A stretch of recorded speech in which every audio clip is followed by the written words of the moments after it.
Hello everyone, and a very happy new year to you. I know we're a few days into 2025 now, but we haven't actually really had a chance to chat. So hello, how was your holiday period? Did you enjoy Christmas? Did you celebrate Christmas? If not, what did you do over the period? Did you have a nice time? Did you enjoy New Year's? Was it wild? Was it quiet? I've actually had a chat with a few people who were in bed for midnight, and I don't blame them. I'm kind of getting on a bit in years now myself. I thought what would be the best way to talk to you is in 2025, then just to talk to you about what Star Trek we've got coming up. The closest thing that we have now, it's mere weeks away, is Section 31. The streaming event is going to drop on Paramount Plus on the 24th of January, so I'm starting to get really excited about it now. And as part of that, the most recent issue of SFX magazine, which was released on the 30th of December of 2024, you remember, last year, still weird saying that, has some interviews and some really cool little tidbits about what we can expect from the movie coming up. I want to lead, I guess, with one of the biggest moments, and it's in an interview with Rob Kaczynski that's in the magazine. He made a statement that stands out. He said, "This is not the Trek that people want." And so, I mean, that was a bit like, all right, what an interesting way to open your interview. This is why we keep reading. This is not the next generation. This is not DS9. This is not Voyager. This is not Star Trek Legacy. And, you know, take a shot. That's the first time I've said Star Trek Legacy in 2025. Wahey, everyone. One of the reasons that, as well, that this stands out so to me is that Rob Kaczynski is a card-carrying Trekkie. He has been a Star Trek fan his entire life. He's been very open about it. And in fact, when you read it, the way that he speaks about his connection to Star Trek, you know, I'd offer him a job on TrekCulture tomorrow if I could, because he clearly gets it. You know what I mean? He says, this is not the Trek that people want. It's different. It feels different. And he does qualify what he means by that. It's that this is a horse of a different color. When I saw the first couple of trailers for Section 31, my first reaction was like, oh, okay, so it's Discovery. You know, we're going to go in that aesthetic, we're going to go in that direction. And everything I've seen and read since does tend to support that. But it's really interesting, is this now a bait and switch from Kaczynski by saying this is, you know, we've never seen anything like this before? That's not as scary to me as I think initially it seemed. When I first heard that this Section 31 idea was coming, you know, all those years ago, because we're going back a while, something that's addressed in the article as well, of just how long this idea has been gestating.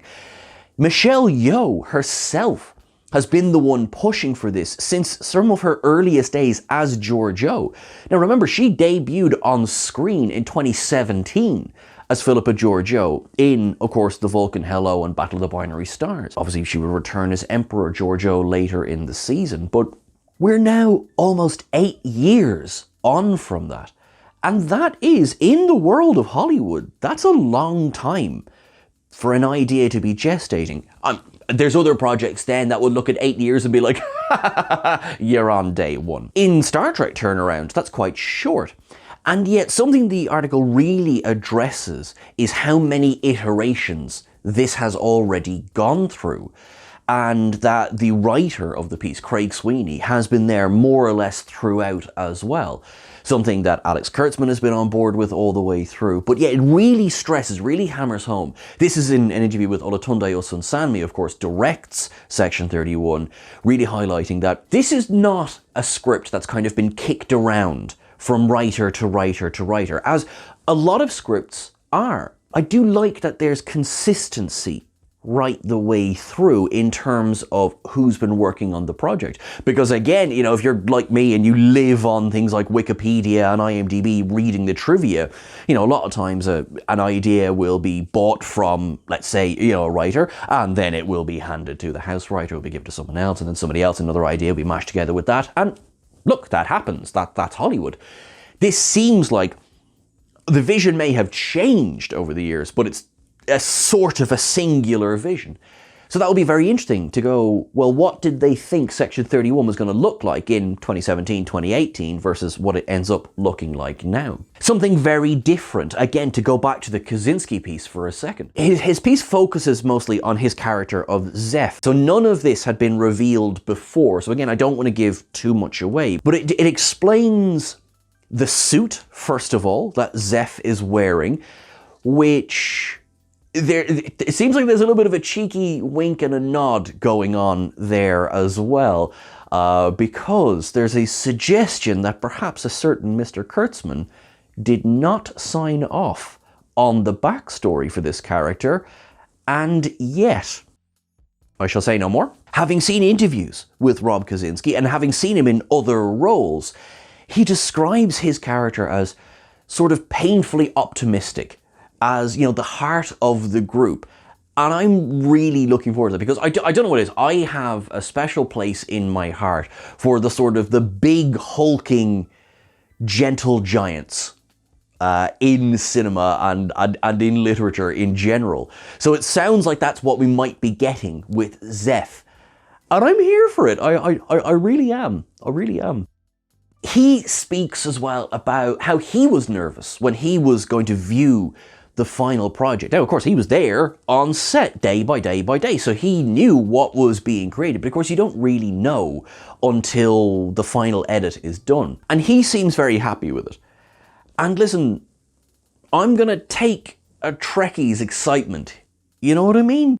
As a Trekkie myself, I sort of am excited to hear that another Trekkie had zero disappointments in being involved in this group. He also drops a little bit of a teaser about certain alien races that might feature in Section 31, but again, also interviewed as part of this article was Sam Richardson, who we know is going to play Quasi, who we know at this stage is going to play a Comaloid, first introduced in Star Trek VI: The Undiscovered Country by Marta, who was played by Iman. And there's a good bit of banter about how, I mean, obviously two of the most attractive people on the planet were chosen to play these Comaloids. And, you know, hey, listen, I'm on board with that. I'm on board with that. He speaks about how they went to honor the legacy of Comaloids in Star Trek. So, you know, for example, what do we know about Iman in Star Trek VI? Well, there's the feathered hair, there's the fact that she could be played by anyone, and there's also those gold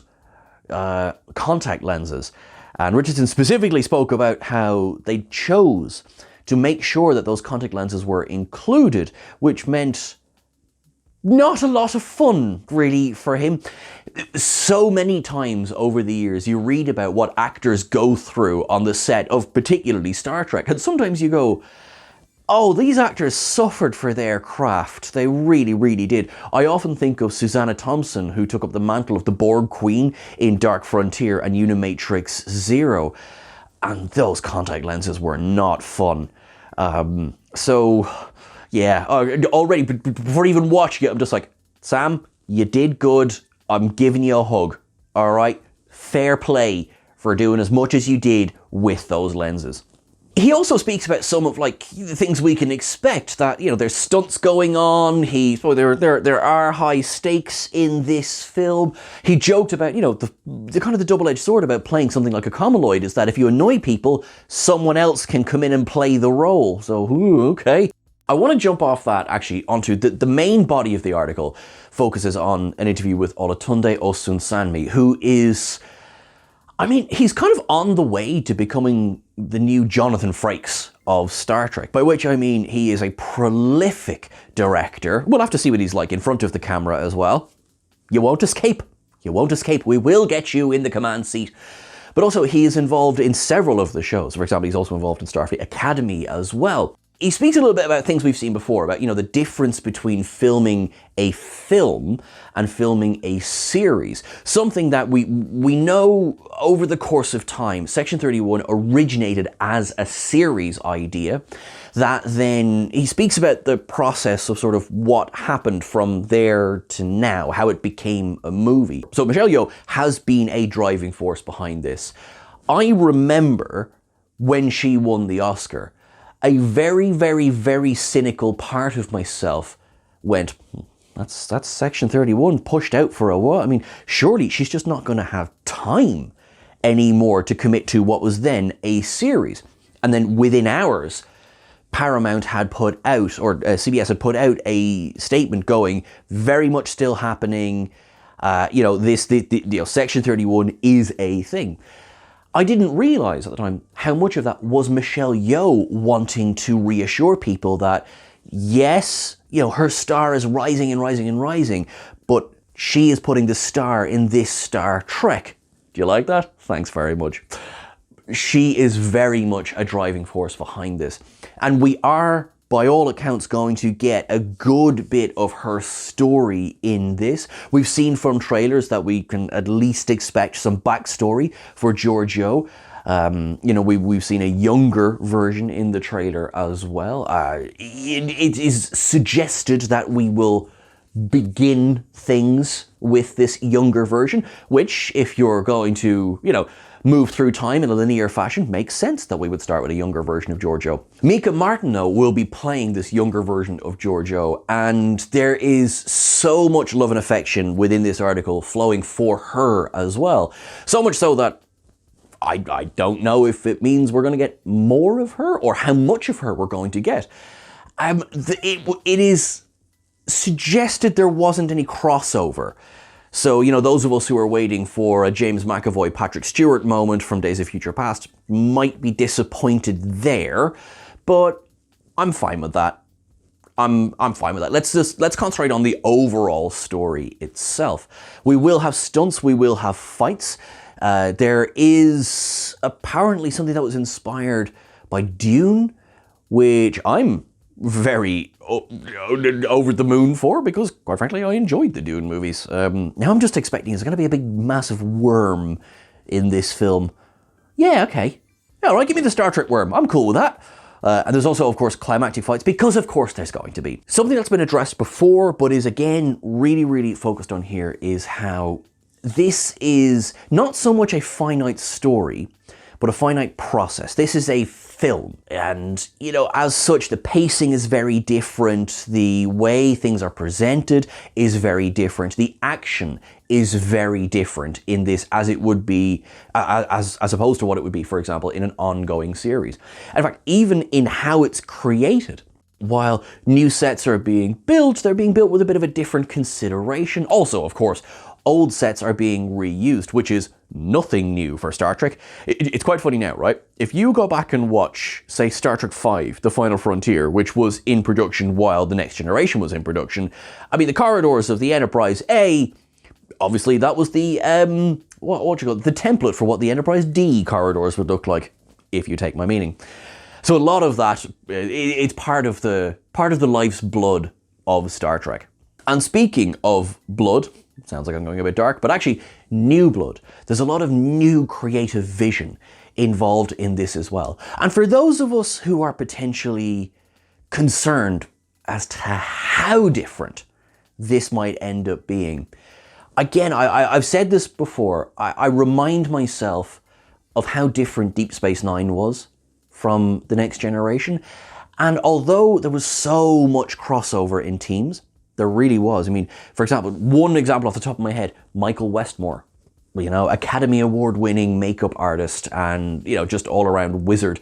Michael Westmore, he went from designing so much for The Next Generation, went straight over to Deep Space Nine. So there was a consistency there, but it was a very, very different show. And that's sort of the logic I have going on here at the moment, that I'm being constantly told by all media accounts and everything how different Section 31 is going to be.